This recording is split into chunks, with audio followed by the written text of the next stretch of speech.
तो फिर महफिल छोटी नहीं रह जाती, लोग कम रह जाते, महफिल बहुत बड़ी। अल्लाह का फजल है, अल्लाह के फजल से हमारे दरमियान तशरीफ फरमाए।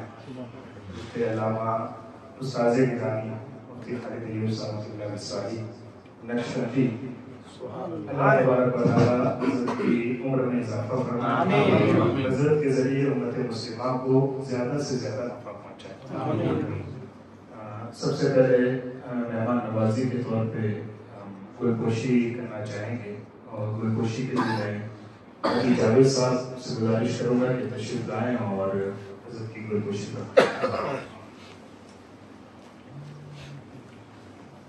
नारे तकबीर, नारे रिसालत, नारे तकबीर, नारे रिसालत, औलमाए अहले सुन्नत जिंदाबाद।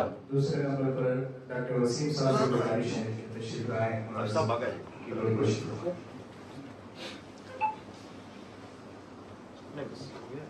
मुआसरा साहब की गुलपोशी।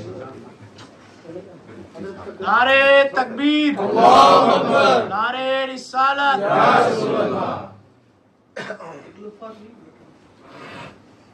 अब बिना किसी ताकीर चूँकि इंतज़ार ये सबसे मुश्किल काम होता है और वो बहुत देर से आप कर रहे हैं। अगर मैं बीच में मुख्तिल हो जाऊँ तो ये फिर इंतज़ार की आपकी घड़ियाँ बढ़ जाएंगी। और सच तो ये कि सिर्फ आप ही मुंतज़िर नहीं है, हम खुद भी तो इंतज़ार करने वालों में।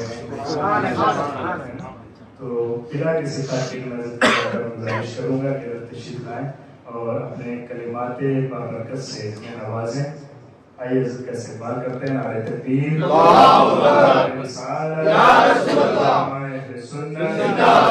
अल्लामा मुफ्ती खालिद अय्यूब साहब जिंदाबाद।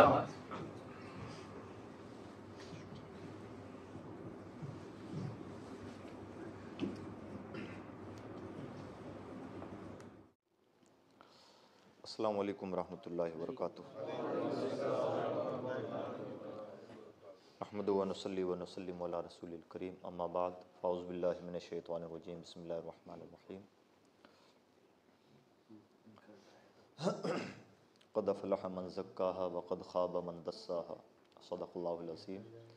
इन्नल्लाह व मलाइकतहू युसल्लूना अलन नबी या अय्युहल्लज़ीना आमनू सल्लु अलैहि व सल्लिमू तस्लीमा। अल्लाहुम्मा सल्लि व सल्लिम व बारिक व रहम व तरहम अला सय्यिदिना व शफ़ीना व नबिय्यिना व हबीबिना व मौलाना मुहम्मद सल्लल्लाहु तआला अलैहि वसल्लम।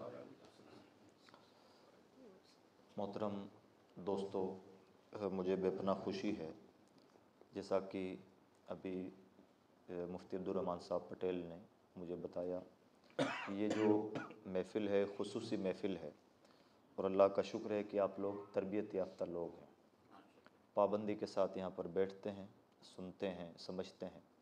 और मैं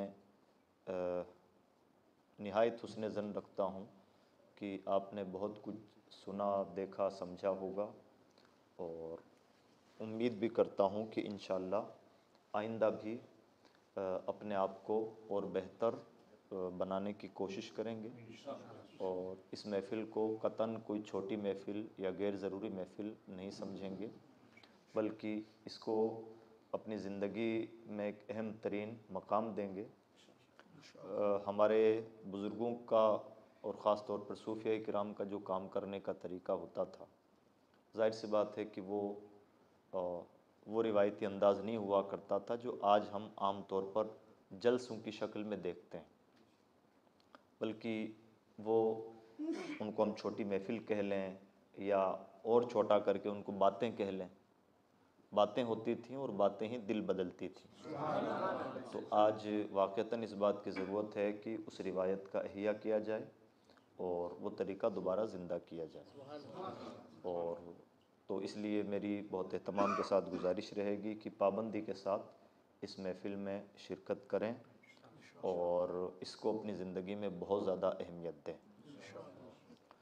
मैं अपने आप को इस लायक नहीं समझता कि ख़ास तौर पर तरबियत याफ्ता लोगों के बीच में मैं कुछ बातें गोशे गुज़ार करूं।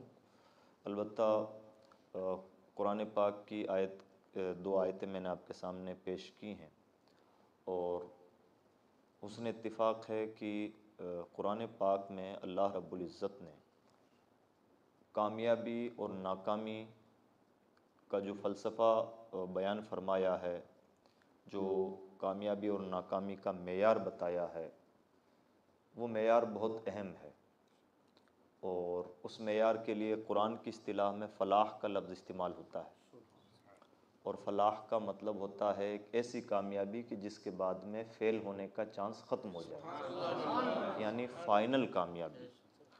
और इस फ़ाइनल कामयाबी का मतलब ये है कि कामयाबी भी स्टेप बाय स्टेप होती है, अलग अलग दर्जात में होती है। हर कामयाबी कोई बड़ी कामयाबी नहीं होती, छोटी कामयाबी भी होती है।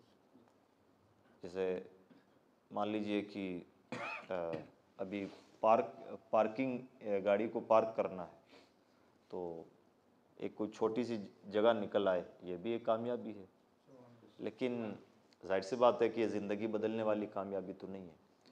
कुरान जहाँ फ़लाह का लफ्ज़ इस्तेमाल करता है उसे कभी ईमान के साथ जोड़ता है, क़द अफ़लहल मुमिनून, और कभी तक़वे के साथ जोड़ता है, जैसे हुदल लिल मुत्तक़ीन, परहेज़गारों के लिए हिदायत है। फिर परहेज़गारों की निशानियाँ अल्लज़ीना युमिनूना बिल ग़ैब व युक़ीमूना सलाह, नमाज़ों की पाबंदी करते हैं, बिन देखे ईमान रखते हैं, ज़कात देते हैं, कुरान मजीद पर, आसमानी किताबों पर ईमान रखते हैं। फिर आखिर में कहता है उलाइका हुमुल मुफ़्लिहून, यही है फ़ाइनल कामयाबी। तो फ़ाइनल कामयाबी का ताल्लुक़ ईमान से है, फ़ाइनल कामयाबी का ताल्लुक़ तक़वा से है। सूरह वश्शम्स में अल्लाह रब्बुल इज़्ज़त ने एक बहुत ख़ास उसलूब इख्तियार फरमाया और वो उसलूब ये है कि ऐसा उसलूब कुरान में दूसरे मकाम पर नहीं है, और वो ये है कि अल्लाह ने मुसलसल 11 कसमें याद फरमाई। अल्लाह किसी भी चीज़ की कसम याद फरमाता है तो मुफस्सिरीन ने उसके कई मकासिद बयान फरमाए हैं, कई वजूहात बयान फरमाई हैं। हम और आप कसम इसलिए खाते हैं ताकि हमारी बात पर किसी को यकीन हो जाए। वमन अस्दक़ु मिनल्लाहि क़ीला, अल्लाह से सच्ची बात तो किसी की नहीं हो सकती। उसकी तो हर बात सादा अंदाज में कोई बात कह दे, जिस उसलूब में कोई बात इरशाद फरमा दे, वो सब बड़ी ही बात है। लेकिन उसके बावजूद भी उसकी मेहरबानी है कि कुछ बातों से पहले कभी कभी कसम याद फरमाता है ताकि हमारी अपनी अक्लों में बात आ सके कि ये बात बहुत अहम बात है जिसके लिए अल्लाह रब्बुल इज़्ज़त कसम याद फरमा रहा है। और अगर अल्लाह रब्बुल इज़्ज़त किसी बात के लिए जिस चीज़ की कसम याद फरमा दे उसका भी मर्तबा बढ़ जाता है। इसलिए हमारी तो ज़िम्मेदारी है, शरई तौर पर हम पाबंद हैं कि सिर्फ़ अल्लाह की कसम याद फरमाएं या उसकी सिफ़ात की कसम खाएं, तेरी मेरी कसम ना खाएं। सिर्फ़ अल्लाह की कसम या उसकी सिफ़ात की कसम। अल्लाह बादशाह है, उस पर कोई कानून नहीं चलता, तो वो जिस चीज़ की चाहे कसम याद फरमाए। लेकिन ख़ास बात यह है कि कुरान में अल्लाह ने जिन चीज़ों की कसमें याद फरमाई हैं वो बड़ी ही चीज़ें हैं, और ये भी एक उसलूब है कुरान का कि अल्लाह ने जिन चीज़ों की कसम याद फरमाई है वो बड़ी ही चीज़ें हैं, छोटी चीज़ों की नहीं। अब सूरह शम्स में ये किया कि अल्लाह रब्बुल इज़्ज़त ने मुसलसल 11 कसमें याद फरमाई और 11 कसमों के बाद एक बात इरशाद फरमाई। वो 11 कसमें क्या हैं? अल्लाह फरमाता वश्शम्सि व दुहा, 2 कसम, सूरज की कसम और समझने के लिए कह लें कि उसकी चमक की कसम, उसकी रोशनी की कसम। वल क़मरि इज़ा तलाहा, चाँद की कसम। वन नहारी इज़ा जल्लाहा, दिन की कसम। वल्लैलि इज़ा यग़शाहा, रात की कसम। वस्समाई वमा बनाहा, आसमान की कसम और उसको बनाने की कसम। वल अर्दि वमा तहाहा, ज़मीन की कसम और ज़मीन को बिछाने की कसम। व नफ्सिम वमा सव्वाहा, नफ्स की कसम और नफ्स को बनाने की कसम। ठीक है। फ़अल्हमहा फ़ुजूरहा व तक़वाहा, बीच में अल्लाह ने ये बात इरशाद फरमाई कि नफ्स को बनाया और फिर नफ्स को इल्हाम फरमाया कि कौन सी चीज़ें बुरी हैं, कौन सी चीज़ें भली हैं। नफ्स को मालूम है। हाँ, अगर जानबूझ करके कोई इंसान बुराइयों की तरफ राग़िब होता है तो इसी वजह से वो जवाबदेह है। और अब ये कसम है, सूरज वशम्सी वदुहाहा वल्क़मरि इज़ा तलाहा वन्नहारि इज़ा जल्लाहा वल्लैलि इज़ा यग़शाहा वस्समाइ वमा बनाहा वल्अर्दि वमा तहाहा वनफ्सिम वमा सव्वाहा। 11 कसम है। और फिर इरशाद फरमाया क़द अफ़लहा मन ज़क्काहा। बातें तो वो भी हैं जो हुई, लेकिन मकसूद जिसके लिए ये कसमें याद फरमाई गई वो मकसूद ये है क़द अफ़लहा मन ज़क्काहा। फाइनल कामयाब है वो जिसने अपने इस नफ्स को पाक कर लिया। इतना भी काफ़ी था, लेकिन आगे इरशाद फरमाया एकदम क्लियर फैसला। दूसरा मफहूम ये होता है कि नफ्स, अगर किसी ने नफ्स को पाक कर लिया अच्छी बात। उसका सेकंड मफहूम ये होता है, मफहूम मुखालिफ, तो मुराद नहीं होता है, लेकिन मफहूम मुखालिफ ये होता है कि नफ्स को किसी ने पाक ना किया। हर बार ऐसा नहीं होता कुरान पाक में कि दोनों एंगल बयान किए जाएं, पॉजिटिव और नेगेटिव, लेकिन यहाँ पर दोनों एंगल बयान हुए। पहला एंगल क़द अफ़लहा मन ज़क्काहा, फाइनल कामयाब है वो जिसने अपने मन की सफाई की। वक़द ख़ाब मन दस्साहा, और बिल्कुल क़द जो है ये ताकीद के लिए आता है, मजबूती पैदा करने के लिए आता है। क़द ख़ाब, फेल हो चुका, नाकाम हो चुका वो शख्स, मन दस्साहा, जिसको उसके नफ्स ने रौंद डाला। तो दोनों बातें कही गई हैं और बिल्कुल साफ लहजे में कही गई।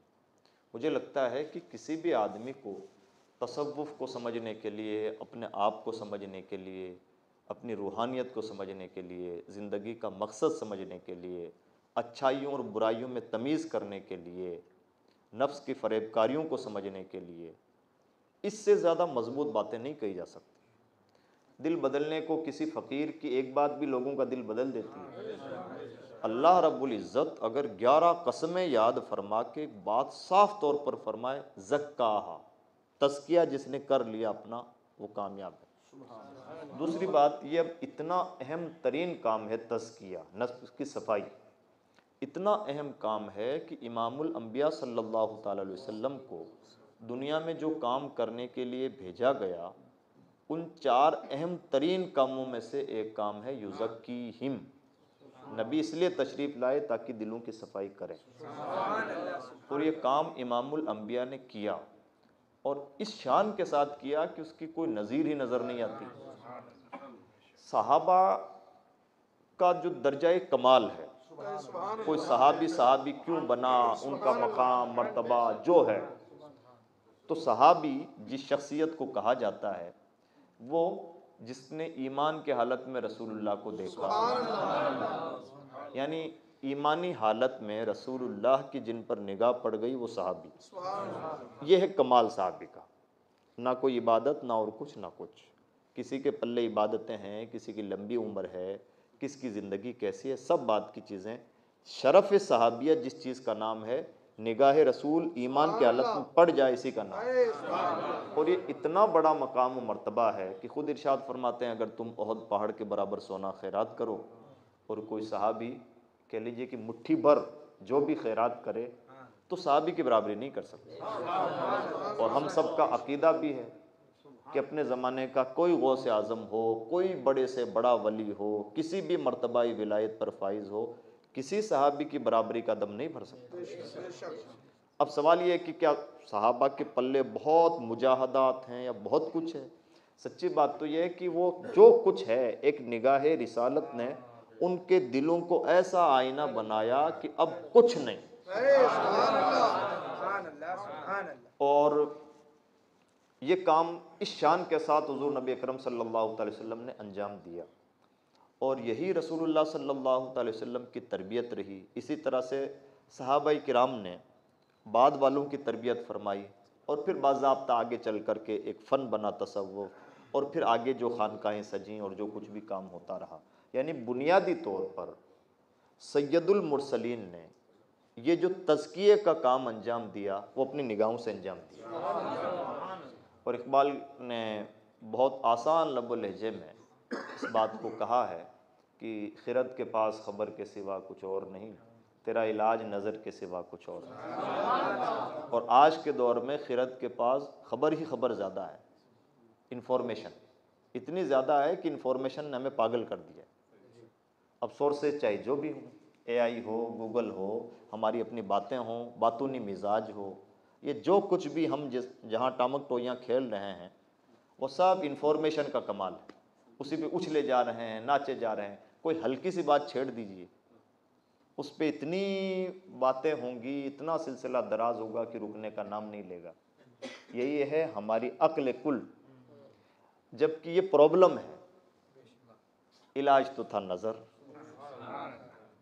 तो ये जिसको हम अक्लमंदी समझ रहे हैं, जिसको हम मालूमात समझ रहे हैं, आलिम होना समझ रहे हैं, बड़ा होना समझ रहे हैं, ये समझदारी नहीं है, ये हमारे लिए प्रॉब्लम है एक तरह का। हमारा इलाज था नज़र।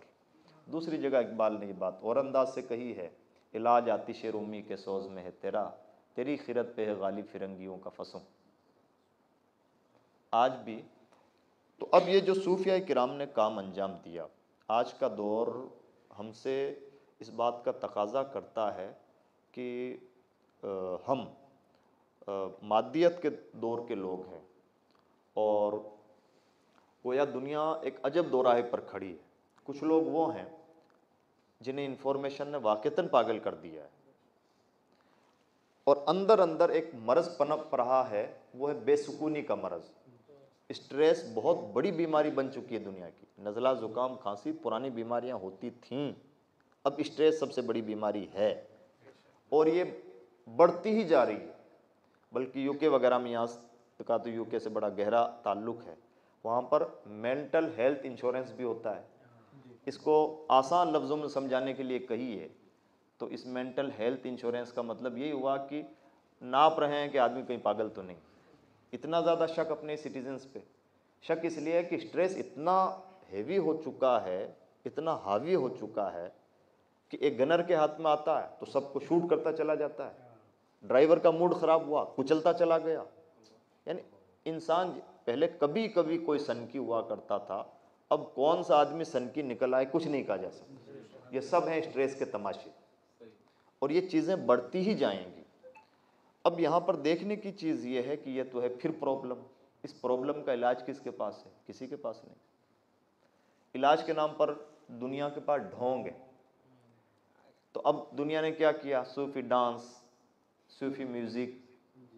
चलिए समंदर के किनारे ज़रा कुछ दिन गुजारे जाएं, सुकून मिलेगा। आंखें बंद कर लीजिए और ध्यान लगाइए, सोचिए आप ऐसे फ़ज़ाओं में हैं। ये कब तक चलेगा? ये ऐसे ही है जैसे मुझे यहाँ पर बड़ा शदीद फोड़ा है, मैं उस पर बार बार पर्दा डाल रहा हूँ, कपड़ा डाल रहा हूँ। कपड़ा डालने से मेरा ज़ख्म तो ठीक होने से रहा? या ये बिल्कुल ऐसे ही है जैसे एक शराबी इंसान बहुत ज़्यादा गमगीन हो तो फिर शराब पी लेता है। अब वो कब तक ये लिपापोती करता रहेगा? जितनी शराब बढ़ाएगा, जितना ज़्यादा शराब पिएगा, जब जब नशा उतरेगा ज़ख्म और बढ़ चुका होगा, टेंशन और ज़्यादा हावी होगी। यानी दुनिया इलाज की तरफ अब भी नहीं जा रही है। अच्छा, एक दुनिया का उसूल है, जब मार्केट में किसी चीज़ की डिमांड बढ़ती है तो सप्लाई होने लगती है। ओरिजिनल माल मिल गया तो अच्छी बात, वरना नकली माल ही सप्लाई होने लगता है। जब ओरिजिनल तसव्वुफ नहीं मिल रहा है तो फर्जी तसव्वुफ ही चल पड़ा। अब ध्यान एक फ़र्ज़ी तसव्वुफ, मैं तसव्वुफ तो अपने तौर पर बोल रहा हूँ, मेडिटेशन के लीजिए, ध्यान के लीजिए, या कुछ आध्यात्मिक केंद्र कह लीजिए, कुछ भी कह लीजिए उसको, या ये जो टूर हो रहे हैं वो कह लीजिए। सच्ची बात तो यह है कि अंदर जो होक उठ रही है उसकी तसल्ली के लिए इंसान मारा मारा फिर रहा है। और जितना मारा मारा फिरेगा, सच्चाई यह है कि इलाज है, इलाज हो तो इलाज हो, इलाज तो यह है नहीं। अब कितना इंसान घुमाएगा, कितनी अनदेखी करेगा? एंड में दुनिया के पास एक ही चारा बचता है और वो है इस्लाम। चारा नहीं है दुनिया का। अच्छा, दुनिया ने करके देख लिया। और यही वजह है कि इस वक्त हम अपने हरीफ मज़ाहिब के पास, दूसरे लोगों के पास, हमें तो नेताओं की भीड़ तो नज़र आती है, इसलिए कि उसको दिखाया जाता है, लेकिन हमें वो भीड़ें नज़र नहीं आती जो नेताओं से भी ज़्यादा पाबंदी के साथ उन लोगों के दरबारों में हाज़िरी देती है जो ढोंग करते हैं सुकून देने का। नाम लेने की ज़रूरत नहीं। ऐसे आश्रम, ऐसे लोगों के ठिकाने हमेशा आबाद हैं। नेताओं के यहाँ तो भीड़ बोला, यूँ कह लीजिए कि कई बार केश की बदौलत होती है, उसको दिखाया जाता है, मजबूरी भी होती है उस भीड़ की, वहाँ भीड़ की मजबूरी है कि जाए, लेकिन परेशानी है कि उस बेचारी भीड़ को नहीं मालूम है कि हम जहाँ जा रहे हैं वहाँ भी तो हमारा इलाज नहीं। दूसरी परेशानी है कि जिनके पास इलाज है उन्हें नहीं मालूम कि हमारे पास इलाज है। ये एक बड़ा अलमिया है। तो गोया अल्लाह की मखलूक एक अजीब अनसुलझी पहेली का शिकार है, खुद नहीं समझ पा रही है कि मेरे दर्द का दरमा कहाँ है, और उसमें सबसे बड़ी जिम्मेदारी हमारी बनती है। अब अगर हम कुरान पाक की तरफ देखें तो अल्लाह रब्बुल इज़्ज़त ने अलग अलग मकामात पर अलग अलग बातें इरशाद फरमाई। जैसे कल दौरान तिलावत वायत करीमा, अब हम लोगों का प्रॉब्लम ये है, आप लोग इसे सबक भी हासिल करना कोशिश कीजिएगा कि अपने बच्चों को हाफिज़ बनाएं। हम लोगों की दिक्कत यह है कि हाफिज़ नहीं है तो बड़ी उलझन होती है। अल्लाह का इरशाद है, वल्लाहु मुतिम्मु नूरिही वलौ करिहल काफिरून। मतलब किस कदर कॉन्फिडेंशियल बात है। मैं कॉन्फिडेंशियल अपने लिए बोल रहा हूँ, हमारी ज़बान के अतबार से। अल्लाह अपने नूर को पूरा करके ही रहेगा, भले अहले कुफ्र बुरा माने। अल्लाह अपने नूर को पूरा करके ही रहेगा। वल्लज़ी अरसला रसूलहू बिल हुदा व दीनिल हक़्क़ि लियुज़हिरहू अलद्दीनि कुल्ली। वो वही है जिसने अपने रसूल को दीन हक़ के साथ भेजा, और भेजा इसलिए है ताकि तमाम अदियान पर इन्हें गालिब कर दो। तो ये वादा इलाही है। इसकी तकमील की कब कौन सी शक्ल पैदा हो जाए हमें नहीं मालूम। जैसे अल्लाह ने पैगम्बर इस्लाम सल्लल्लाहु अलैहि वसल्लम पर आखिर में जो सूरतें नाजिल हुई उसमें सूरह फतह भी है। उसमें अल्लाह ने इरशाद फरमाया, वयदखुलूना फ़ी दीनिल्लाहि अफ़वाजा। अल्लाह के दीन में फ़ौजों की फ़ौजें दाखिल हो रही हैं। कहाँ मेहनत, 13 साल की मेहनत पे 40 के आसपास लोगों ने कलमा पढ़ा, और कहाँ 10 साल के टाइम पीरियड में आलम यह है कि फ़ौजों की फ़ौजें आ रही हैं। आज भी हो सकता है तारीख़ अपने आप को दोहराए और दीन इलाही की तरफ फ़ौजों की फ़ौजें आएँ, और इसके आसार भी महसूस हो रहे हैं। अभी हम लोग कमरे में बैठ के बातें कर रहे थे, जितना अच्छा दुनिया में नेशनलिज्म, मज़हब, ये नशे होते हैं कुछ, हुकूमत के नशे, हुकूमत पर बने रहने के नशे। तो इस वक्त जैसे माजी में नेशनलिज्म का नशा चला, अभी मान लीजिए कि मज़हब की अफीम चटाई जा रही है, फरामोश करदा चीज़ों को ज़िंदा किया जा रहा है। गोया कि एक सोते शेर को जगा रहे हैं लोग। यानी जो इंसान भला था, मुसलमान जितना मजहबी तौर पर बेदार होगा उसका भला है। बातिल अदियान व मज़ाहिब का प्रॉब्लम यह है कि वो सोते रहें तभी दुनिया की नज़र में कुछ गनीमत नज़र आते हैं। जितना वो अंदर से बेदार होंगे उतना उनका अंदरों बेचैन होगा, और जितना बेचैन होगा इंशाअल्लाह इस्लाम के लिए राह हमवार होगा। इसलिए गोया कि आइंदा जो ज़माना है वो हम सब लोगों के लिए बड़ी जिम्मेदारियों का ज़माना है, और अल्लाह रब्बुल इज़्ज़त के दीन का मिजाज ऐसा रहा है कि यहाँ भीड़ें काम नहीं करती। एक अजब निज़ाम में कुदरत है। एक शख्सियत की जिम्मेदारी है कि वो एक शख्स को तैयार करे, और उस शख्सियत की जिम्मेदारी है, यानी हमारी अपनी निगाहें होती हैं कि उस्मान हारूनी तो कम मशहूर हैं और गरीब नवाज ज़्यादा मशहूर हैं, और उन्होंने तो ऐसा किया और उन्होंने तो ऐसा किया। हमारा कैलकुलेशन है। उस्मान हारूनी की जो जिम्मेदारी थी उन्होंने निभाई। लेना देना ही नहीं है कि क्या हो रहा है क्या नहीं हो रहा है। गरीब नवाज, हम जानते हैं ना, गरीब नवाज इतने मशहूर हैं, हर कोई इनकी चौखट पर हाजिरी देता है, हिंदुस्तान के वाली हैं। ये हमारा कैलकुलेशन है। गरीब नवाज का कैलकुलेशन ये नहीं, मुझे जो करने का हुक्म किया, मेरे मुर्शिद को जो करने का हुक्म था उन्होंने किया। ख्वाजा बाकी बिल्ला को गोया कि भारत भेजा गया कि तुम्हें एक शख्स को तैयार करना है, कर दिया, और बहुत छोटी उम्र में चल बसे। और एक शख्स ऐसा तैयार किया कि उसने इनकलाब बपा किया, उसने शरीयत की भी तजदीद की, तरीक़त की भी तजदीद की। तो ये निज़ाम में कुदरत होता है। यानी यहाँ भीड़ भी काम नहीं देती, यहाँ अक्ल भी काम नहीं देती, यहाँ इल्म भी काम नहीं देता, यहाँ महज तौफीक इलाही। इसलिए हम सबको ये दौर गोया कि तसव्वुफ़ के लौटने का दौर है, और ये सच है। हम जब अपने मुआशरे में गौर करेंगे, जैसे कुछ मिसालें। आज आम तौर पर हम शादी में शिरकत इसलिए करते हैं, हमारी मेजॉरिटी का हाल बता रहा हूँ, नहीं जाएंगे तो सामने वाला बुरा मान जाएगा। वो ज़माना गया जब आदमी इसलिए जाता था कि आज शादी में जा रहा हूँ तो अच्छा खाना मिलेगा, गया। खाना खाने के लिए इंसान मरा जाता था, ये क्या हो गया कि इंसान खाने से बचना चाहता है। दरअसल खाने की शक्ल में हम मादियत से बचना चाहते हैं, यानी इंसान के लिए हर चीज़ फॉर्मेलिटी बन चुकी। यानी हम भी अपनी तबीयत में जब गौर करेंगे तो हम वापस असल की तरफ लौटना चाहते हैं। जब इसको बहुत बड़े लेवल पर देखने की कोशिश करेंगे तो गोया इस्लाम के लिए मिन जानिबिल्लाह राह हमवार हो रही है। इसलिए अजीज़ दोस्तों, हम सबको चाहिए कि हम जहनी फ़िक्री तौर पर अपने आप को इसके लिए तैयार करें। मुझे दोहरी खुशी है कि हज़रत ने बताया कि यहाँ तशरीफ़ फरमा बहुत सारे अहबाब में से हज़रत के पीर व मुर्शिद दामाज़िल्लहु से वाबस्ता लोग हैं।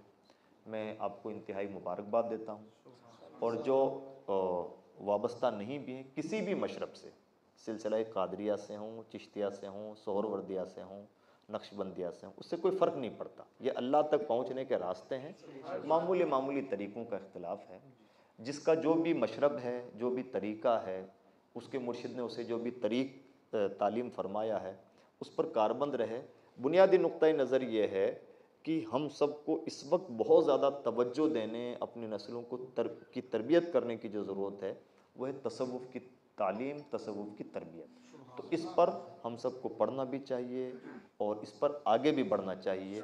अगर हम ऐसा करते हैं तो हम इस अहद का गोया खामोशी के साथ बहुत बड़ा काम कर रहे हैं।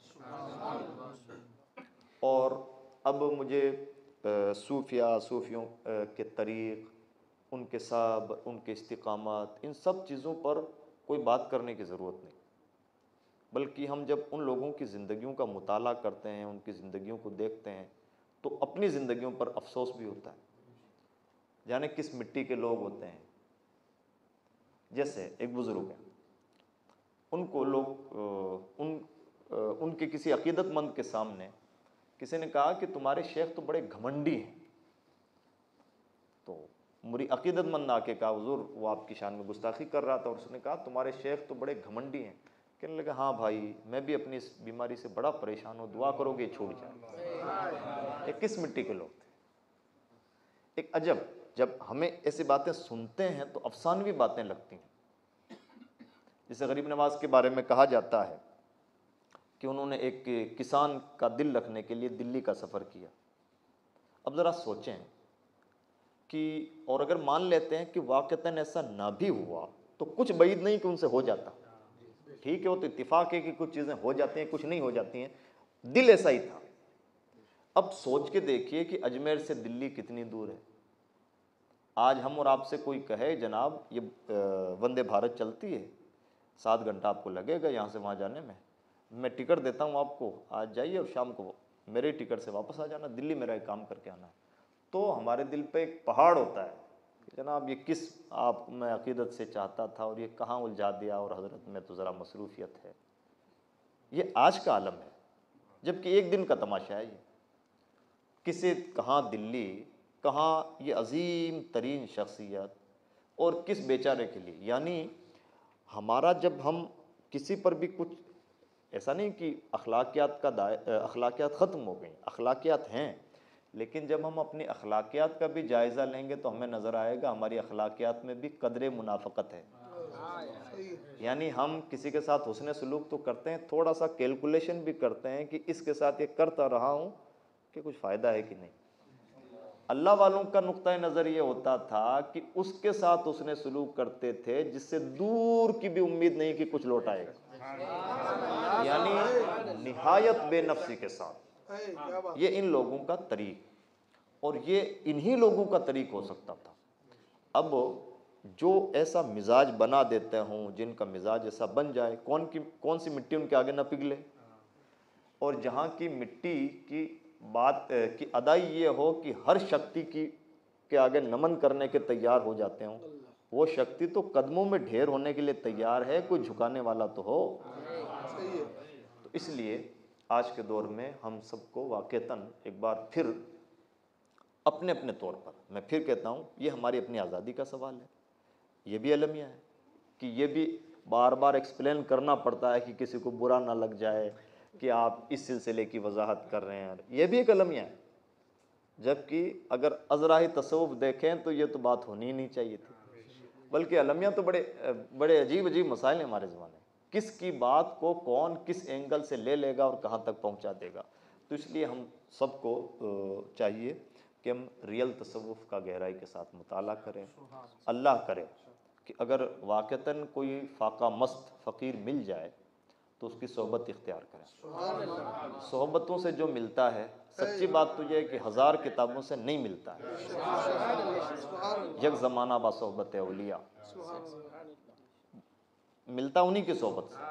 तो इसलिए अच्छा, सोहबत सही सहाबी है, और फिर जिस सहाबी को रसूलुल्लाह से जितनी ज़्यादा सोहबत हासिल है उसका मकाम उतना सिवा है। जैसे हज़रत अबू बकर सिद्दीक़ के लिए कुरान में साहिब का लफ्ज़ इस्तेमाल हुआ, इज़ यक़ूलु लि साहिबिही, रसूलुल्लाह अपने साथी से कह रहे थे। कुरान पाक की नस के मुताबिक अबू बकर सिद्दीक़ हुज़ूर के साथी हैं। तो इसका असर ये नज़र आया कि जब हिजरत करके मदीना मुनव्वरा पहुँचे तो अच्छा, मदीना कोई अजनबी ज़मीन नहीं थी, पहले से वहाँ के रहने वालों ने यहाँ आके इस्लाम कबूल किया था, और इसीलिए हुजूर ने मदीना को मौजू समझा।